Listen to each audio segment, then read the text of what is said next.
Hello, my self Vishal.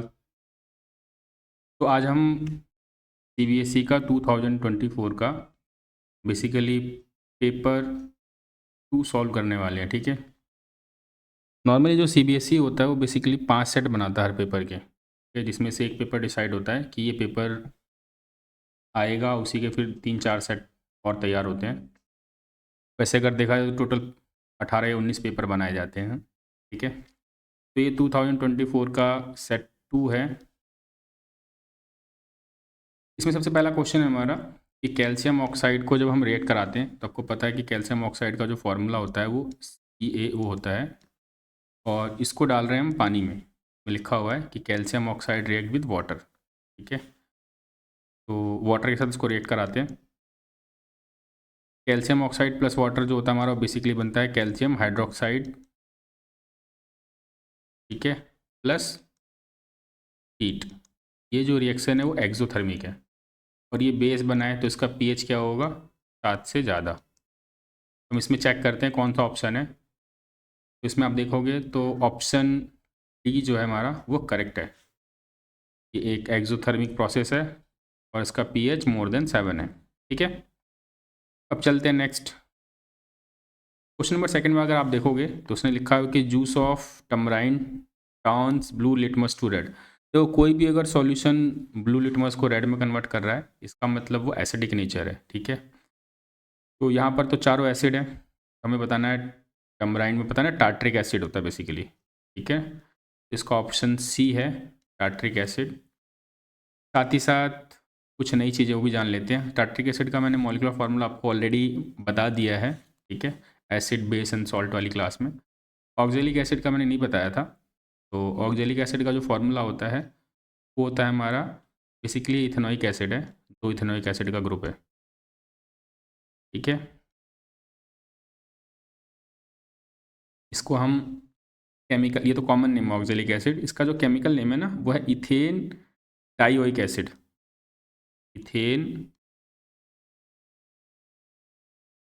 Dioic acid. ठीक है। अब चलते हैं नेक्स्ट क्वेश्चन नंबर थर्ड पे। तो इसमें इसने पूछा क्वेश्चन नंबर थर्ड में कि select from the following process in which combination reaction is involve.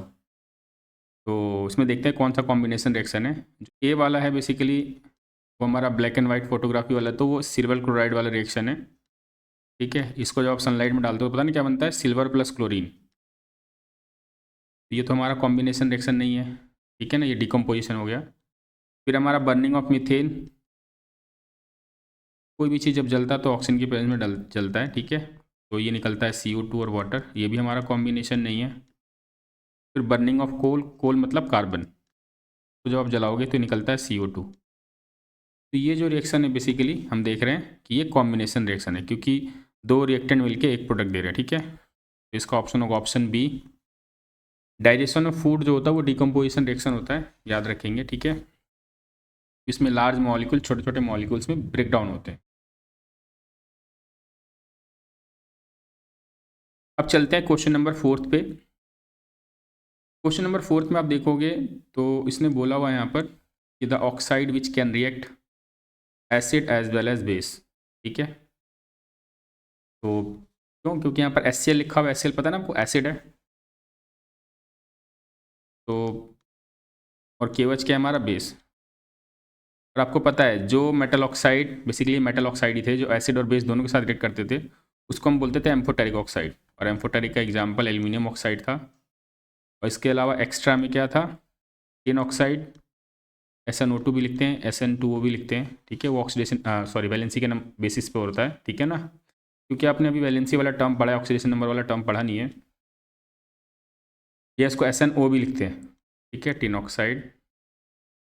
और इसके साथ साथ जिंक ऑक्साइड भी था। ठीक है। तो आप ये एग्जाम्पल देख सकते हो। ठीक है। तो इसने बोला था कि ऐसा ऑक्साइड जो एसिड और बेस दोनों के साथ रिएक्ट कर जाए तो वो एम्फोटेरिक ऑक्साइड होता है। ठीक है ना। एग्जाम्पल Al2O3 जो कि ऑप्शन में मेंशन है, एम्फोटेरिक बोलते हैं उसको।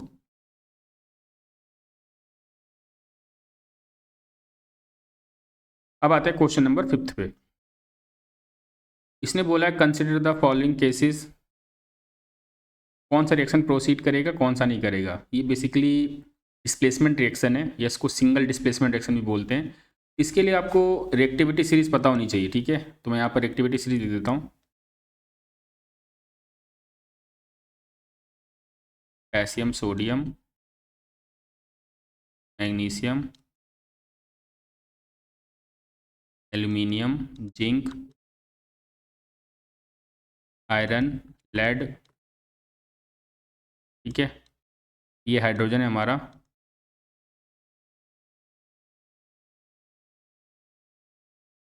एक केदारनाथ का माली, ऐसे करके आप याद कर सकते हो। केदारनाथ का माली आलू जरा फीके पकाता है, फिर क्यों एच जी आगे आओ, इस तरीके से आप याद कर सकते हो। अब इसमें बेसिकली हम देखेंगे कि जो रिएक्शन प्रोसीड करा रहा है ना, उसमें अगर एल्यूमिनियम कैल्शियम से ज़्यादा रिएक्टिव है तब भी उसके कंपाउंड को हटा पाएगा, कंपाउंड में से उस मेटल को रिप्लेस कर पाएगा। तो यहाँ पर देखोगे आप, कैल्शियम ये रहा और एल्यूमिनियम ये रहा। एल्यूमिनियम तो लेस रिएक्टिव है, इसलिए ये रिएक्शन प्रोसीड नहीं करेगा, होगा ही नहीं रिएक्शन, ठीक है। बी वाला एग्जाम्पल चेक करते हैं। बी वाले में कॉपर और कैल्शियम है, तो कैल्शियम तो हमने ऑलरेडी देख लिया है।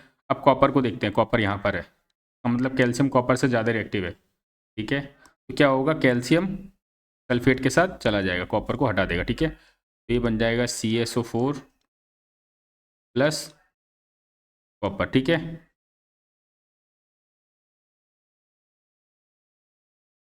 CaSO4 प्लस कॉपर, तो ये रिएक्शन तो प्रोसीड कर जाएगा, ठीक है। अब आते हैं नीचे, नीचे वाले में चेक करते हैं। कॉपर ये रहा, आयरन देखते हैं, आयरन ये रहा। आयरन कॉपर से ज़्यादा रिएक्टिव है, ठीक है। और कॉपर बाद में आ रहा है, तो कॉपर को आयरन कॉपर से ज़्यादा रिएक्टिव है, यानी कॉपर आयरन को तो हटा ही नहीं सकता, इसका मतलब इसमें भी रिएक्शन प्रोसीड नहीं करेगा, ठीक है। No reaction. यहाँ देखते हैं मैग्नीशियम जिंक से ज़्यादा रिएक्टिव है, ठीक है। मैग्नीशियम हमारा ये रहा और जिंक ये रहा, ठीक है। मैग्नीशियम पहले आ रहा है, तो इसका मतलब मैग्नीशियम जिंक को हटा देगा, यानी मैग्नीशियम सल्फेट बन जाएगा हमारा प्लस जिंक, यानी ये भी रिएक्शन प्रोसीड कर जाएगा। तो इसने बोला था कि बताओ कौन से रिएक्शन में नया प्रोडक्ट बनेगा, तो जो रिएक्शन होगा उसी में नया प्रोडक्ट बनेगा। इसका मतलब ऑप्शन बी और डी है इसका, तो ये है ये वाला, ठीक है ना, जिसमें बी और डी दोनों आ रहे हैं। फिर है क्वेश्चन नंबर 6। देखो क्वेश्चन नंबर 6 के लिए आपको सबसे पहले क्वेश्चन में पता लगा लेना पड़ेगा पहले ही कि कौन कहाँ ऑक्सीडेशन हो रहा है, कहाँ रिडक्शन हो रहा है, ठीक है। इससे आसान हो जाता है क्वेश्चन हमारा। मैं यहाँ पर रिएक्शन लिख देता हूँ, basically H2S SO2 gives 2H2O plus S, ठीक है। यहाँ से यहाँ देखते हैं, फिर यहाँ से यहाँ देखते हैं, ठीक है। तो आप देखोगे H2S के साथ में सल्फर है, अगले में ऑक्सीजन आ गया है, इसका मतलब ऑक्सीजन ऐड हुआ है, तो ये ऑक्सीडेशन हुआ, ठीक है। ऊपर वाले में देखोगे आप तो सल्फर डाइऑक्साइड है, अगले स्टेप में ऑक्सीजन हट गया है, तो इसका मतलब यहाँ पे रिडक्शन हुआ है, ठीक है ना, ऑक्सीजन रिमूव होना या हाइड्रोजन ऐड होना, ठीक है। अब यहाँ पर हम लिखते हैं कौन कौन सी चीज़ें क्या हुई हैं, ठीक है। यहाँ पर हम जो भी चीज़ देखते हैं बेसिकली रिएक्टेंट साइड देखते हैं, ठीक है, यानी H2S ऑक्सीडाइज हुआ है, ठीक है। अगर आपसे पूछेगा कि कौन सा सब्सटेंस ऑक्सीडाइज हुआ है, H2S ऑक्सीडाइज हुआ है H2O में, ठीक है ना। ऐसी SO2 रिड्यूस हुआ है, ठीक है। फिर अगर आपसे पूछता ऑक्सीडाइजिंग एजेंट बताइए और रिड्यूसिंग एजेंट बताइए, आपको पता है जिसमें ऑक्सीडेशन होता है उसको हम रिड्यूसिंग एजेंट बोलते हैं, यानी यहाँ पर H2S हमारा क्या है, रिड्यूसिंग एजेंट, ठीक है।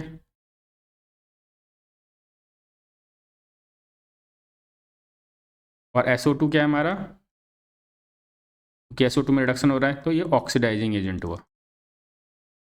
ये सबसे बेस्ट तरीका है पता लगाने का। अब देखते हैं जरा क्वेश्चन उसने क्या क्या बोला हुआ था, चेक करते हैं। इसने कहा H2S इज ऑक्सीडाइजिंग एजेंट, जबकि हम देख रहे हैं SO2 है, ठीक है। इसका मतलब ये गलत है, करेक्ट बताना हमें, ठीक है ना। फिर कह रहा है H2S is reduce two sulphur, ये H2S यहाँ पर ऑक्सीडाइज हो रहा है, तो ये भी गलत है। फिर कह रहा है SO2 इज ऑक्सीडाइजिंग एजेंट और H2S इज रिड्यूसिंग एजेंट, तो हम देख रहे हैं बिल्कुल करेक्ट है ये, इसलिए इसका ऑप्शन क्या होगा, ऑप्शन सी, ठीक है। ये ऑप्शन हमारा करेक्ट है। बाकी डी वाला भी चेक करते हैं, SO2 is oxidise two sulphur, SO2 जबकि रिड्यूस हो रहा है, ठीक है ना। तो ये भी ऑप्शन गलत है, इसका मतलब इसमें ऑप्शन सी करेक्ट है। ठीक है, अब चलते हैं नेक्स्ट क्वेश्चन नंबर 7 पे। इसने कहा है consider the following statement about homologous series. देखो होमोलोगस सीरीज बेसिकली क्या होते हैं, एक तो वो ग्रुप होते हैं और वो भी सेम फंक्शनल ग्रुप वाले, जैसे अल्केन है तो इथेन, मीथेन, प्रोपेन, ब्यूटेन जो भी होंगे सारे होमोलोगस कहलाएंगे एक दूसरे के। ठीक है, होमोलोगस मेंबर कहलाएंगे। फिर ऐसे इथेनॉल, मिथेनॉल ये सारे अल्कोहल के हैं, noic acid, butanoic acid, propanoic acid जो भी होगा ये सारे एक ही मेंबर हैं, एक ही ग्रुप के। तो अगर एक ग्रुप का मेंबर होता है ना कोई, तो कहलाता है होमोलोगस मेंबर। ठीक है, और अगर कंटिन्यूस वाले मेंबर हो, जैसे आपको पता है ईथ के बाद प्रोप आता है, तो अगर इथेन, प्रोपेन ये नेक्स्ट होमोलोगस एक दूसरे का। ठीक है, बेसिकली उनमें CH2 का डिफरेंस रहता है, तो यही कह रहा है पहला वाला, all succeeding member differ by CH2 unit, बिल्कुल सही है ये। हमें बताना है इसमें से कौन कौन सा स्टेटमेंट। ठीक है, consider the following statement about homologous compound, और इसमें बताना है कौन सा स्टेटमेंट करेक्ट है। ठीक है, तुमने देखा पहला वाला करेक्ट है। B, melting point and boiling point. देखो मेल्टिंग पॉइंट और बॉइलिंग पॉइंट फिजिकल प्रॉपर्टी है, फिजिकल प्रॉपर्टी अल्काइल ग्रुप पे डिपेंड करता है। ठीक है ना, क्योंकि होमोलोगस में फंक्शनल ग्रुप तो चेंज होता ही नहीं है। ठीक है, तो बेसिकली हम जैसे इथेनॉल है, मिथेनॉल है, ठीक है, तो इनकी केमिकल प्रॉपर्टी तो सेम होगी क्योंकि ये सेम ही होमोलोगस है, लेकिन इनकी फिजिकल प्रॉपर्टी अलग अलग होगी। ठीक है ना, तो वो कह रहा है कि melting point and boiling point increases with increasing molecular mass, तो ये भी बिल्कुल करेक्ट है। ठीक है, जैसे जैसे हम मास बढ़ाते जाएंगे उनका बॉइलिंग पॉइंट इंक्रीज करता जाता है। ठीक है ना, फिर कह रहा है see, the difference in molecular masses. हम देख रहे हैं इनके मॉलिकुलर फार्मूला में डिफरेंस CH2 का है, तो इनका मास भी चेक कर लेते हैं। सी का होता है 12 और हाइड्रोजन का 1, तो 1 × 2 ये 2 हो गया। एन का मास भी 14U से डिफर करेगा, ना कि 16U से। ठीक है, ये गलत दिया हुआ है सी वाला। ठीक है, फिर कह रहा है D, C2 and CH3 4 are not successive member of alkyne series. तो चेक करते हैं, C2H2 है, इसका नाम पता ही आपको क्या होगा, इसका नाम होता है इथाइन। ठीक है, और C3H4 का नाम है प्रोपाइन। तो ये तो इथाइन के बाद प्रोपाइन ही आता है। ठीक है, और ये कह रहा है नॉट, इसका मतलब ये भी स्टेटमेंट फॉल्स है। ठीक है ना, ये दोनों सक्सेसिव मेंबर है अल्काइन के। ठीक है, इसका मतलब ए और बी ट्रू है इसमें। ठीक है, तो इसका होगा हमारा ऑप्शन ए। ठीक है, अब चलते हैं नेक्स्ट क्वेश्चन नंबर 8 की तरफ। क्वेश्चन नंबर 8 में इसने कहा है बेसिकली ये डायग्राम है हमारा हार्ट वाला। ठीक है, हार्ट में 4 चैम्बर होते हैं। ठीक है, तो ये left atrium, left ventricle, right atrium और राइट वेंट्रिकल। लेफ्ट आर्ट्रियम और लेफ्ट वेंट्रिकल में हमारा बेसिकली लेफ्ट आर्ट्रियम हमारा लंग से ऑक्सीजनेटेड ब्लड आता है। ठीक है ना, ऑक्सीजन वाला। फिर ये लेफ्ट आर्ट्रियम से लेफ्ट वेंट्रिकल में जाता है, फिर इससे बॉडी सिस्टम में फैल जाता है पूरा। फिर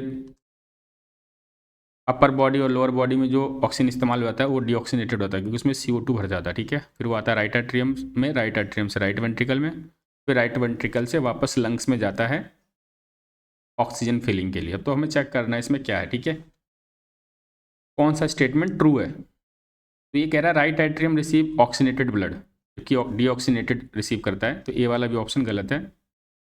फिर कह रहा है बी वाला ऑप्शन कि left atrium transfer oxygenated blood to left ventricle, तो लेफ्ट आर्ट्रियम ऑक्सीनेटेड ब्लड आ रहा था और लेफ्ट वेंट्रिकल में ही ट्रांसफर कर रहा था। ठीक है, उसका मतलब ये बी वाला ऑप्शन ट्रू है। फिर सी कह रहा है right atrium receive deoxygenated blood. आपको पता है राइट एट्रियम में डीऑक्सीनेटेड ब्लड ही आ रहा था और फिर वो कहाँ जा रहा था, राइट वेंट्रिकल में। ठीक है, इसमें जो ब्लड आता है ना वो वेना कावा से आता है। ठीक है ना, 2 वेना कावा होता है, अपर बॉडी और लोअर बॉडी। अपर बॉडी बोलते हैं हम हार्ट से ऊपर और लोअर बॉडी हार्ट से नीचे। ठीक है, इसका मतलब ऑप्शन सी भी ट्रू है।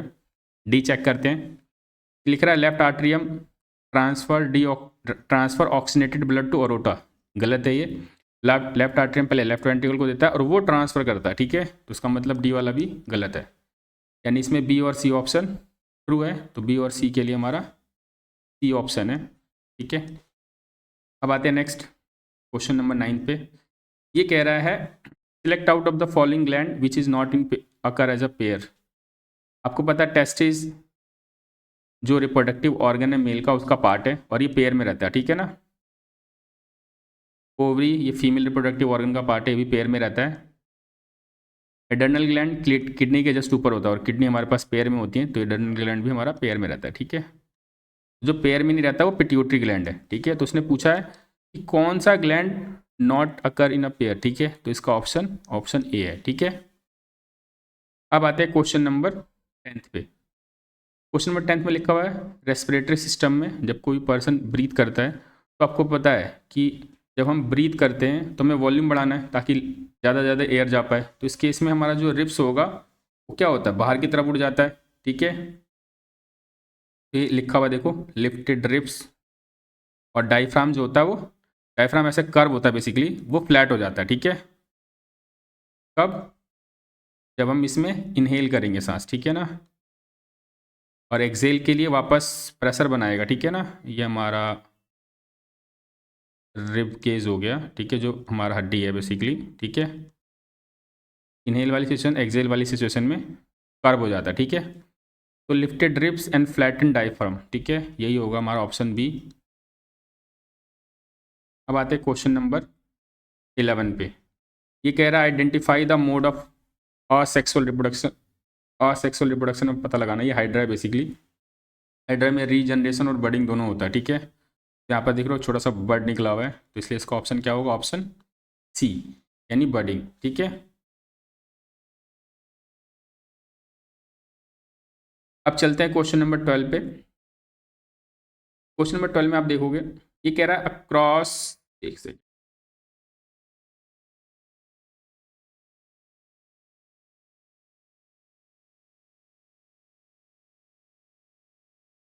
ये कह रहा है cross between 2 P plant produce 50% tall और 50% शॉर्ट, कौन सा ऑप्शन होगा, ठीक है। पहले ए ऑप्शन चेक करते हैं। टीटी है और दूसरा हमारा टीटी है। आपको पता है ये वाला टी इसके टी के साथ जाएगा तो ये आएगा टीटी, फिर ये वाला टी इस छोटे टी के साथ, फिर स्मॉल टी इसके साथ, ठीक है, फिर ये छोटा टी छोटे टी के साथ, ठीक है।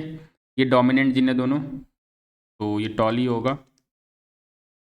ये भी टॉल होगा क्योंकि इसमें डोमिनेंट है, रिसेसिव को दबा देगा, ये अपना एक्सप्रेस नहीं कर पाएगा, ये भी टॉल। यहाँ पर दोनों रिसेसिव वाले जीन है तो ये शॉर्ट होगा। तो यहाँ पर तो रेशियो अगर देखा जाए टॉल और शॉर्ट का, वो क्या हमारा 75% टॉल है और 25%, यानी 4 में से 3 टॉल है और 1 शॉर्ट है। बी वाला ऑप्शन चेक करते हैं, ठीक है। बी वाले ऑप्शन में आप देखोगे तो इसमें भी चेक कर लेते हैं, टी टी और टी और छोटा टी, फिर ये टी इस टी के साथ जाएगा तो टी टी, फिर ये टी इस छोटे वाले टी के साथ जाएगा, फिर ये बड़ा वाला टी इस बड़े वाले टी के साथ, फिर ये इसमें तो सारे के सारे हमारे टॉल ही है, 100% टॉल है, तो ये भी ऑप्शन नहीं होगा। सी वाला ऑप्शन चेक करते हैं।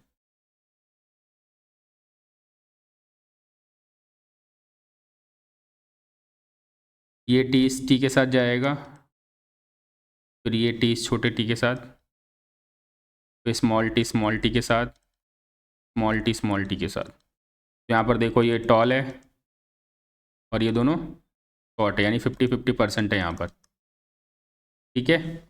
इसका मतलब ये 12th का ऑप्शन सी होगा हमारा, ठीक है। डी वाला भी आप ऐसे ही चेक कर सकते हो, ऐसा कुछ नहीं है, ठीक है। क्वेश्चन नंबर 13 ने बोला हुआ है कि consider the following statement in the context of human आई, ठीक है। देखो इसमें क्वेश्चन में इसने डायमीटर भी बराबर पूछा हुआ है, तो आप ध्यान रखेंगे डायमीटर वगैरह भी कभी कभी पूछ देता है क्वेश्चन में, ठीक है। तो the diameter of eye ball is about 2.3 centimetre, ठीक है। वैसे तो डायमीटर इतना ही होता है, ठीक है, तो ये स्टेटमेंट ट्रू है हमारा। फिर कह रहा है iris is the dark muscular diaphragm that control the size of the प्यूपिल। तो आपको पता है इरिस जो हमारा सर्कुलर मसल है, तो वो कलर डिसाइड करता है आई का, प्लस साथ ही साथ लाइट का अमाउंट कितना अंदर एंटर करेगा वो कंट्रोल भी करता है, ठीक है, वही पुपिल के साइज को कंट्रोल करता है। तो ए और बी यहाँ पर ट्रू ही है, सी भी चलते हैं। कह रहा है most of the refraction of the light रे entering the I occur at the crystalline lens. ये गलत है, ये कॉर्निया पे मोस्ट रिफ्रैक्शन हो जाता है, ठीक है। फिर कह रहा है D will focus on the object at a different distance, the distance between the crystalline lens and the retina is adjusted by the ciliary muscles. Distance adjust नहीं करता है, क्रिस्टलाइन लेंस अपना फोकल लेंथ एडजस्ट करता है, ठीक है ना, focal length बढ़ाता और घटाता है, ठीक है। तो इसका मतलब ये भी फॉल्स है, तो ए और बी जिसमें होगा वही ट्रू होगा। तो आप देख रहे हो इसका ऑप्शन ए है, ठीक है।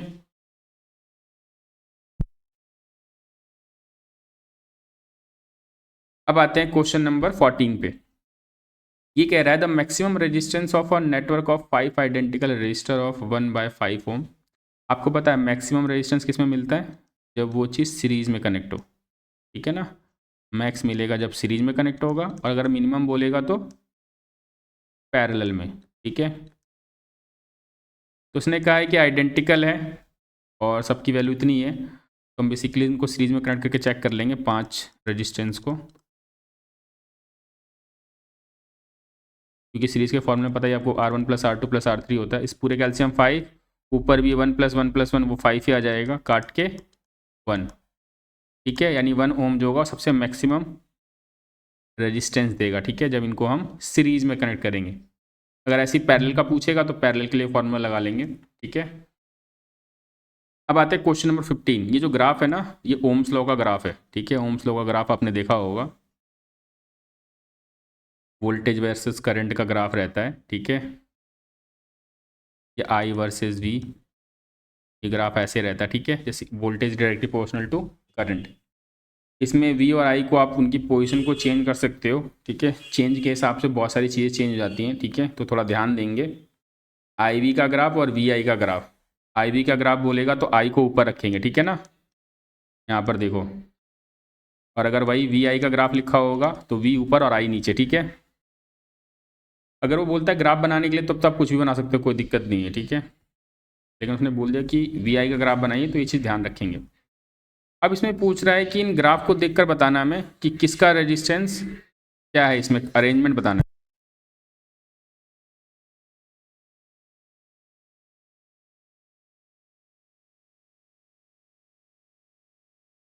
तो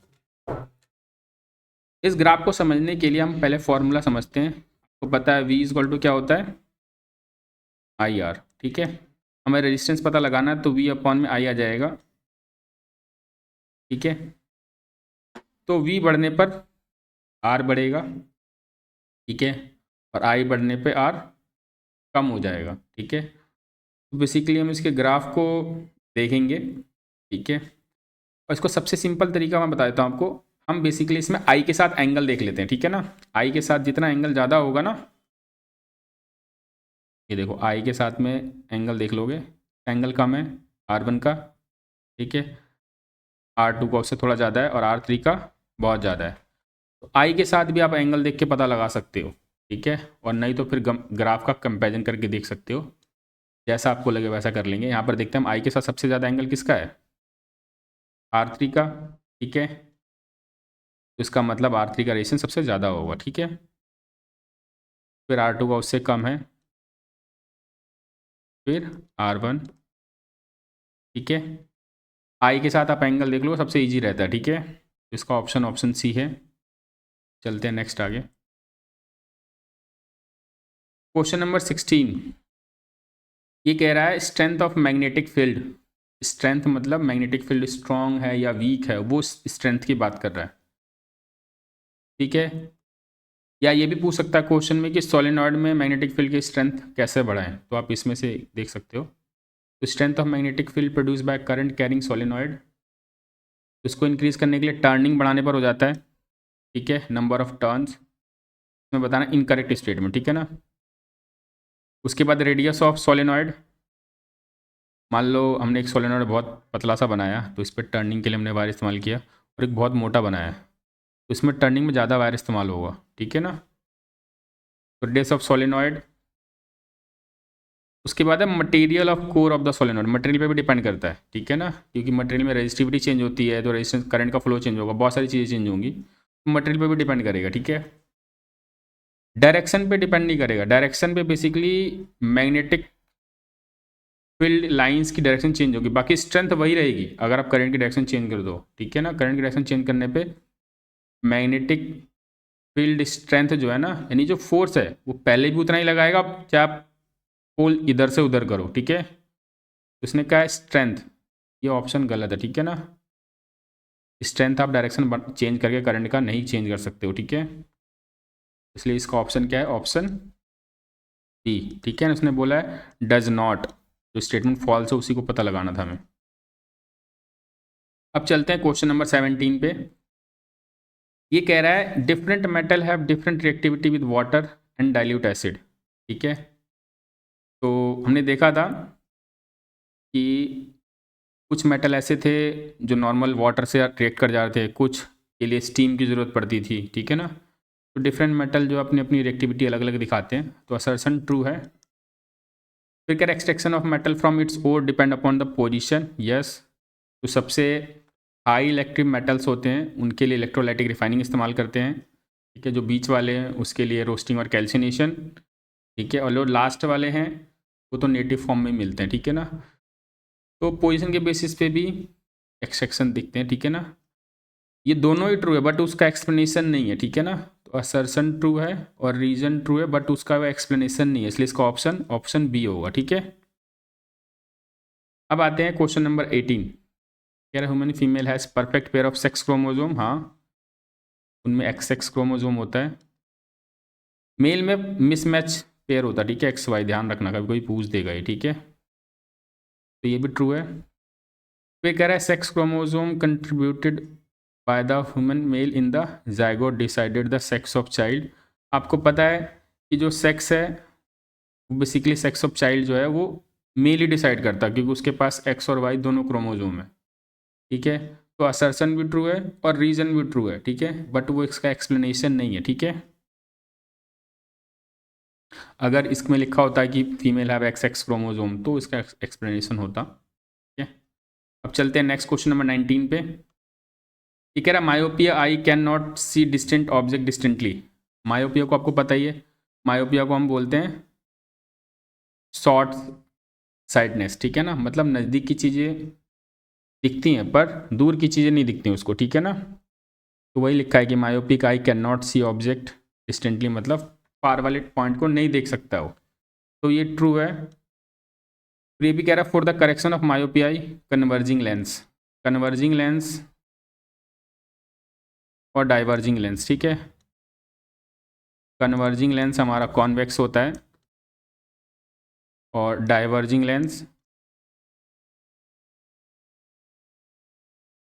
हमारा कॉनकेव होता है, ठीक है।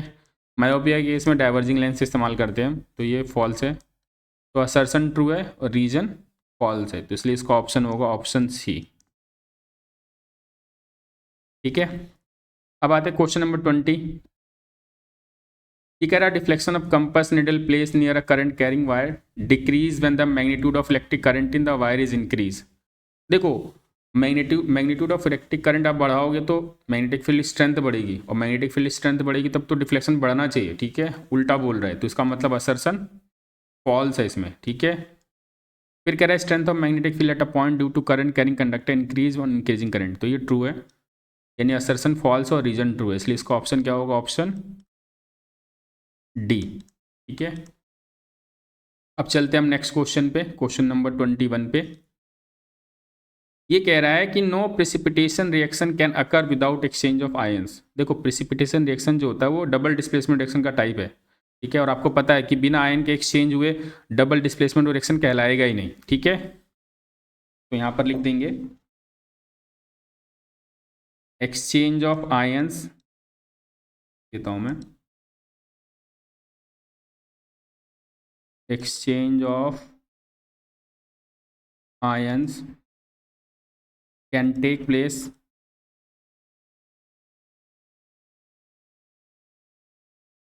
only in double displacement reaction।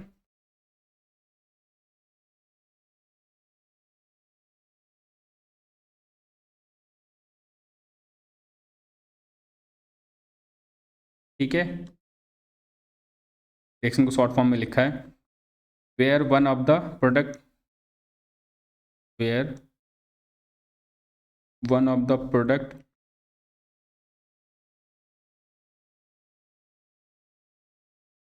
Gets precipitate.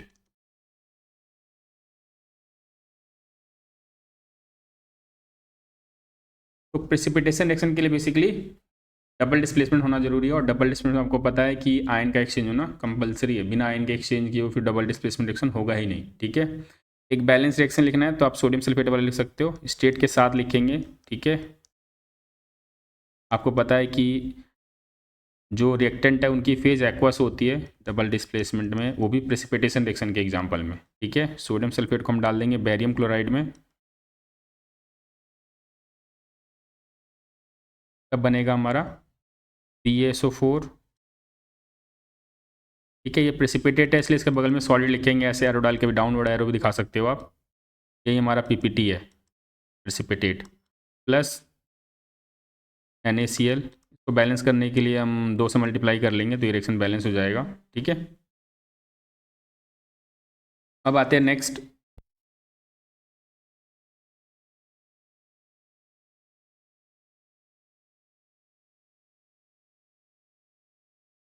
ये कह रहा है इसमें कि एक एग्जाम्पल देना है और साथ ही साथ डिफरेंस भी बताना है कि डिस्प्लेसमेंट रिएक्शन और डबल डिस्प्लेसमेंट में। ठीक है, आपको पता है कि डिस्प्लेसमेंट रिएक्शन में मेटल जो होता है वो हाई रिएक्टिव होना चाहिए और वो लेस रिएक्टिव एलिमेंट को उसके कंपाउंड में से हटा देता है। ठीक है, तो यहाँ पे डिस्प्लेसमेंट में मैं लिख देता हूँ दोनों में डिफरेंस। ठीक है, ये डेफिनेशन में भी यूज हो जाएगा आपके। डिस्प्लेसमेंट को हम सिंगल डिस्प्लेसमेंट रिएक्शन ही बोलते हैं, डबल डिस्प्लेसमेंट। ठीक है, यहाँ लिख लेंगे अपना। तो पहले पॉइंट में मैं लिख दूंगा कि इसकी डेफिनेशन लिख दूंगा, ठीक है ना, कि more reactive metal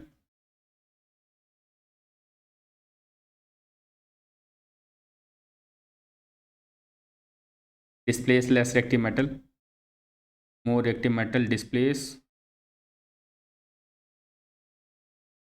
less reactive metal from its compound.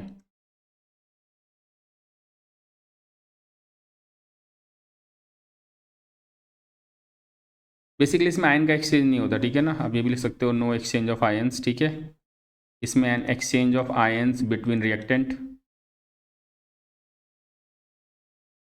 Basically इसमें डेफिनेशन लिख देंगे। ठीक है ना, exchange of ions between the reactant. ठीक है, टेक प्लेस। एक एक एग्जाम्पल लिख देंगे। तो कॉपर सल्फेट और आयरन वाला सबसे बढ़िया एग्जाम्पल है। आपको पता है इसमें सॉल्यूशन का कलर चेंज हो जाता है, ब्लू से ग्रीन हो जाता है। ठीक है ना, क्योंकि आयरन कॉपर से ज़्यादा रिएक्टिव है। और इसमें PPT वाला रिएक्शन लिख दें जो अभी हमने जस्ट ऊपर लिखा था, सोडियम सल्फेट BaCl2 PaSO4, इसमें बैलेंस करके लिख दे रहा हूँ सीधा। ठीक है, 2 NaCl। अब चलते हैं आगे।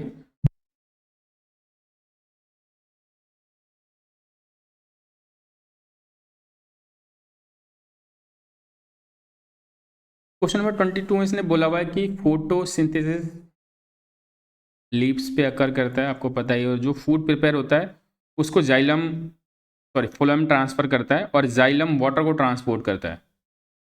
और जो फूड प्रिपेयर फूड है वो एक पार्ट से दूसरे पार्ट तक पहुंचाने के लिए जो फिनोमिनन है उसको बोलते हैं हम ट्रांसलोकेशन। तो वो कह रहा है कि photosynthesis take place in the leave and the food prepare by it reaches other part of the plant, name the process. ठीक है, उसको एक्सप्लेन भी करना साथ ही साथ में। तो ये हमारा है प्रोसेस ट्रांसलोकेशन।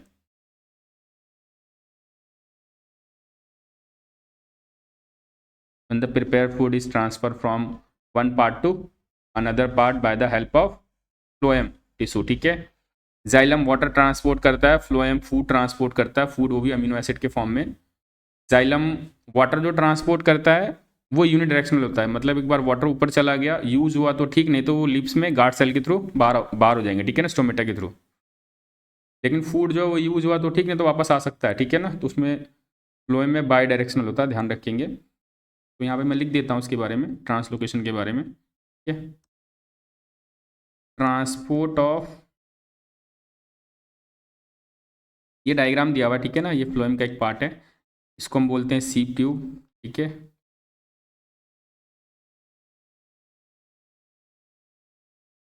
और ये हमारा फूड जा रहा है, अमीनो एसिड उसको बोल लो, या ग्लूकोज बोल सकते हो आप, ठीक है।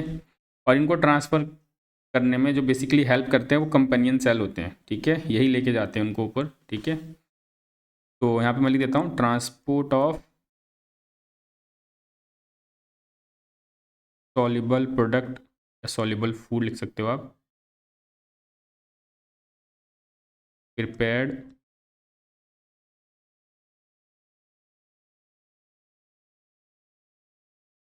By photosynthesis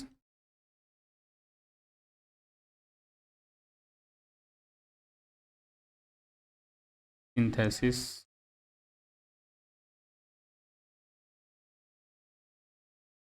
transport of soluble food prepare by photosynthesis transfer through phloem, कैसे लिख लो, through phloem in the sieve tube, ठीक है, इन द ट्यूब, ठीक है, with the help of companion cell, help of companion cell. ये bidirectional होता है तो यहाँ पे लिख देंगे both in upward and downward direction, both in upward and downward direction, ठीक है। अब चलते हैं क्वेश्चन नंबर 23 पे। 23 में इसमें लिखा है stability of DNA in species is ensure during a sexual reproduction. इस स्टेटमेंट को हमें जस्टिफाई करना है, ठीक है।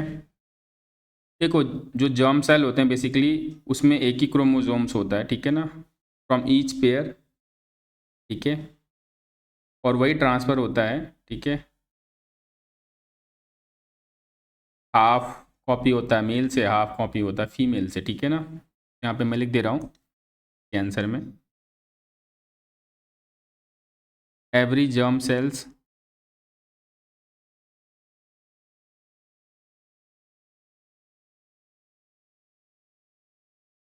एक वन क्रोमोसोम्स, एक one chromosome from each pair, ठीक है। हमने देखा था कि फीमेल में एक्स एक्स होता है, मेल में एक्स वाई होता है, लेकिन जब आएगा तो एक फीमेल में से एक्स और मेल में से वाई, ठीक है ना, तो एक पेयर एक उठाएगा, ठीक है ना, फ्रॉम ईच पेयर ईदर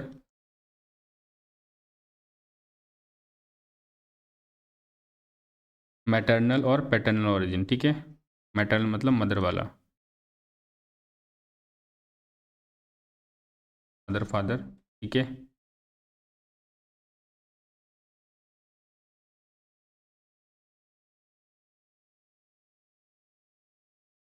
उसके बाद ये कह रहा है कि चल तुमने बता दिया कि क्या है, ठीक है ना, जर्म सेल एक एक क्रोमोसोम ले रहा है ईच पेयर ऑफ से, ठीक है। अब बता रहा है कि स्टेबिलिटी कैसे है, तो आपको पता है कि when two germ cells from parent combine, when two germ cell from parent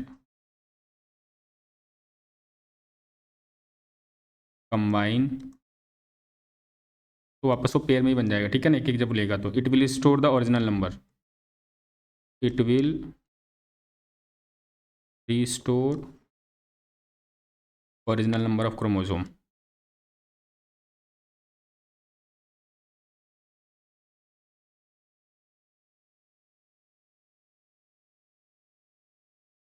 chromosome in the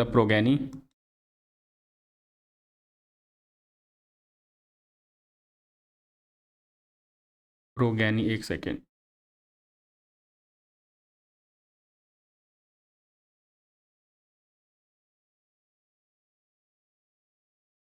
प्रोगैनी ensuring the stability of DNA, ठीक है ना। हमारे पास पता है 23 पेयर ऑफ क्रोमोसोम होते हैं, जिसमें से 22 जो होते हैं वो ऑटोजोम्स होते हैं और एक जो होता है वो सेक्स क्रोमोसोम होता है, ठीक है ना। Progeny ensuring the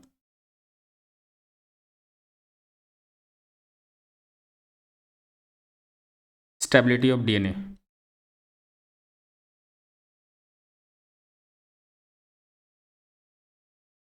DNA of the species,